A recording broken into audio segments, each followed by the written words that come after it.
The creation. At first there was nothing. No earth, no ocean, no sky, no stars. But God began to make things, and He did it by speaking. He would say, "Let there be light," or "Let there be sky," and it just happened. That's how He made the sea, the land, the plants, the sun, the moon, the fish, and the birds. And that's how He also made all other creatures, like elephants and lizards and kittens. After He made something, He would say, "That's good." Finally, He scooped up some dust and made it into His own image. When He breathed it into it, it became the first man. His name was Adam. "That's good, too," God said. "That's very good." God placed Adam in a beautiful garden called Eden. Adam had a lot to do. He named all the animals. He took care of the garden just like God told him to. But Adam felt lonely. So while Adam was sleeping, God took one of his ribs and made the first woman. She was beautiful and Adam loved her very much. He named her Eve. God told Adam and Eve they could eat any of the lovely fruits and vegetables that grow in the garden, anything except for the fruit of one special tree. One day, a serpent tried to get Eve to eat from the special tree. He said, if she ate the tree's fruit, she would know the difference between good and bad. She would be like God. Eve looked at the tree and the fruit looked very good, so she took a bite and gave some to Adam. Immediately, they felt guilty and ashamed. Adam tried to blame it on Eve, and Eve tried to blame it on the serpent. But God said they both knew what they were doing. They had disobeyed Him and must be punished. So they had to leave the garden. Thorns and weeds began to grow, and Adam had to work even harder to grow food on the land. Eve had babies, and these children fought with each other and disobeyed God too. But God gave Adam and Eve hope. He said one of their offspring would destroy the serpent, who was really God's enemy, Satan. But that's another story. The Big Flood. The world had become an evil place. After Adam and Eve died, people even began to forget about God. They spent their time thinking of wicked things to do, and when they did them, they weren't sorry. But God was sorry. He was sorry He had made these people, and He decided to destroy them all. There was one man, however, who still loved God and tried to obey Him. His name was Noah. One day, God came to Noah. "I'm going to send a huge flood to destroy the earth," God said. "So I want you to build a big ship, an ark. You can take your entire family on the ark and be safe. And I want you to take at least two of each kind of animal." So Noah did just what God said, and his son, began to build the ark.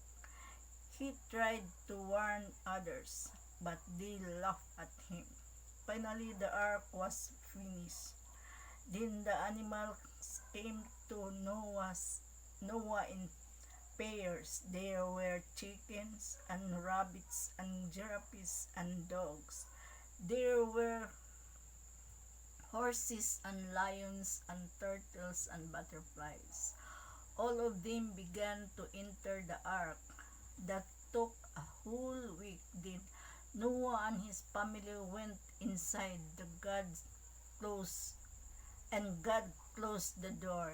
It rained for 40 days and 40 nights, and the water covered the earth for 6 months. Everything was destroyed. When the flood was over, Noah sent a raven out the window to find dry land, but it couldn't find anything. Twice he sent out a dove. It finally returned with a freshly plucked olive leaf. Noah then knew it was safe to leave the ark. When Noah and his family left the ark, they saw a rainbow. Noah built an altar and thanked God for saving him and his family. God was pleased that Noah had obeyed him. He told Noah the rainbow was a promise that he would not destroy the earth with a flood again. Never again will I destroy all living creatures. God said, seasons will come and go, and day and night will never cease.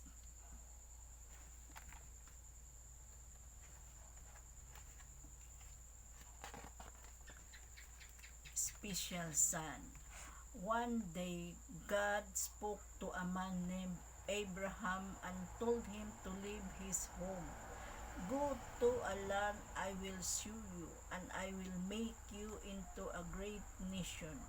So Abraham did what God said. It was a long trip, a couple of 1,000 miles across the desert, and it was a hard trip too.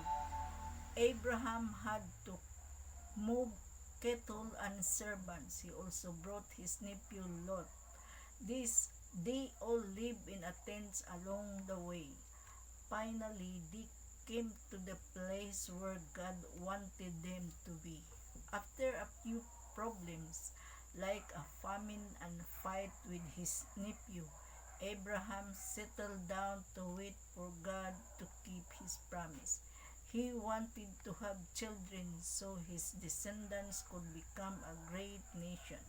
Abraham was married to a very beautiful woman named Sarah.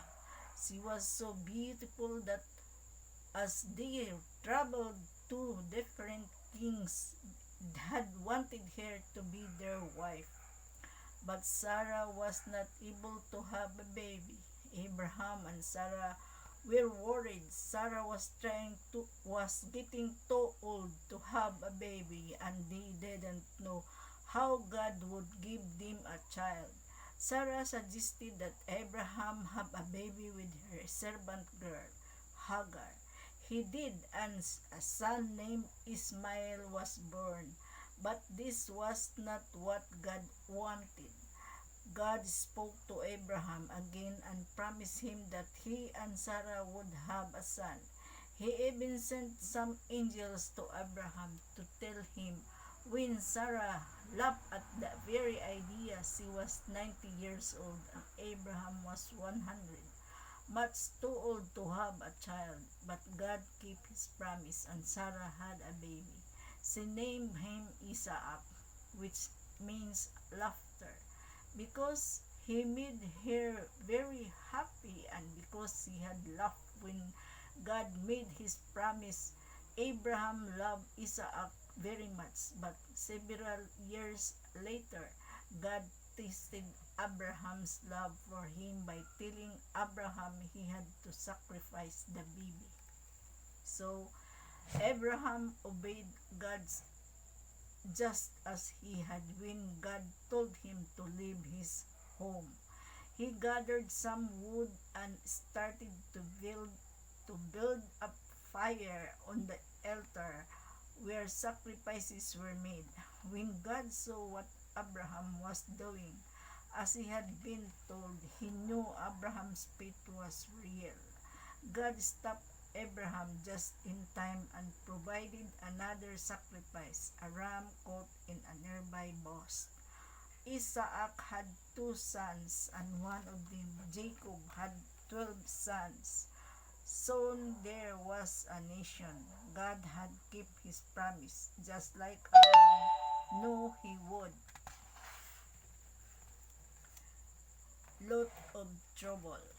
After Abraham had arrived in Canaan, both men became very wealthy. They had so many sheep and cattle that herdsmen began to argue about where the animals should graze. Abraham didn't want to argue with Lot. So he gave Lot first choice. Let's not have any quarreling between you and me, he said. If you go to the left, I go to the right. Naturally, Lot took the best land. It was lush and green, with plenty of water for the animals. Abraham was left with a stony hillside. But Lot began to get into trouble to start with. He was kidnapped and Abraham had to rescue him. And then Lot moved to Sodom, a city where the people were very weak. The people there were so weak that God had decided to destroy the entire city. But first he warned Abraham, who prayed for God to spare his nephew Lot. So God sent two angels to Sodom to warn Lot, get your family out of the city, for God is going to destroy it. The angel said, run for your lives and don't look back. So Lot fled from the city along with his wife and two daughters. God rained fire and burning tar destroyed all the people and all the plants, but Lot's wife looked back, and God turned her into a pillar of salt. Isaac warned the birthright. Isaac married Rebekah and had twin sons, Jacob and Esau. Esau was born first.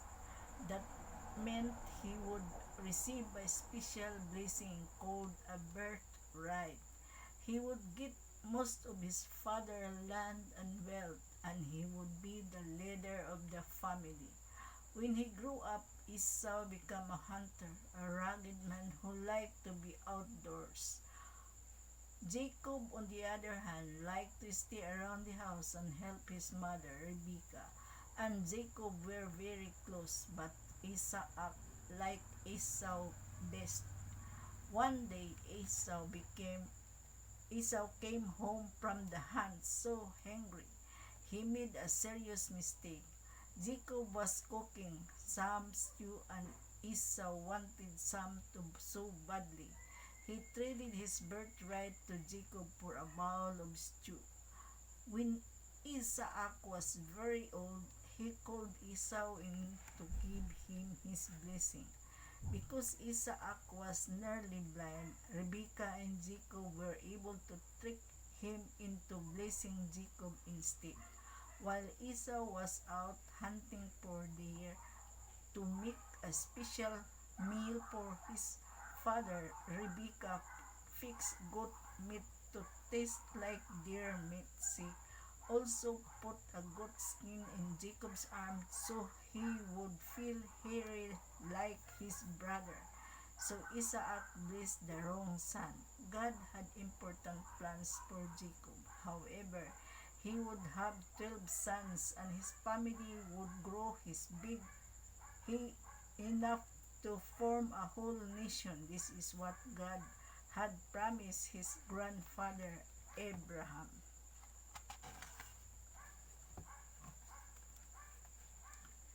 Jacob had many children, but Joseph was his favorite.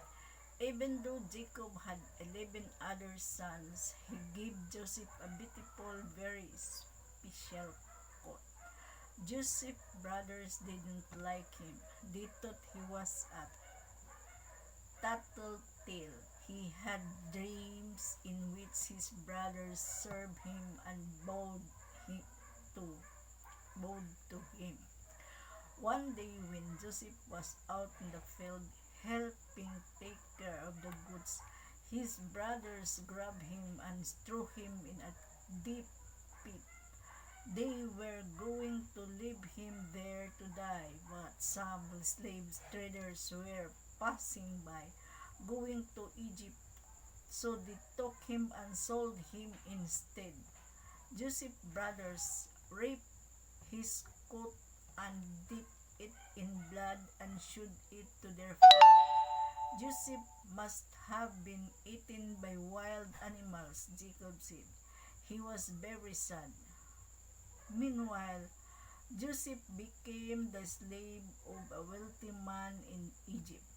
Joseph was a good worker and became the chief servant, but he was accused of a crime by his master's wife and sent to jail. There too he was trusted and put in charge. Then the king of Egypt, Pharaoh, had a troubled dream. Someone remembered that Joseph could tell people what their dreams meant, so Pharaoh sent for Joseph in jail. Joseph told the Pharaoh that what the dream meant. For 7 years there would be lots of food, but after that there would be 7 years of very little. The crops would fail and there would be no rain. This is called a famine. Someone should gather food now and save it for later, Joseph said. The Pharaoh liked the idea. He liked Joseph too, so he put Joseph in charge of the whole country. Years later, the famine did come to Egypt and lots of other countries too. Joseph's brothers heard that there was food in Egypt. They went there to buy bags of grains, not knowing that their brother had become the governor.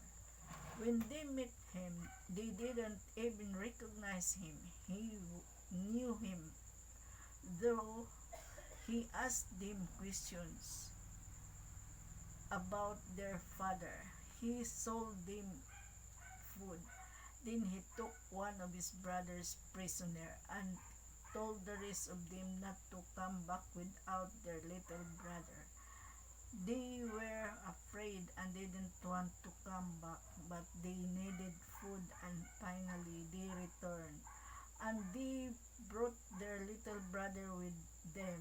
Then when Joseph saw his little brother Benjamin, he broke down and cried. He told his brother who he was and forgave them. God sent me here to save lives, he said. His brothers were amazed. They went home to their father and they all returned to Egypt. When Joseph took care of them, Jacob was very happy. I can see my son before I die, he said.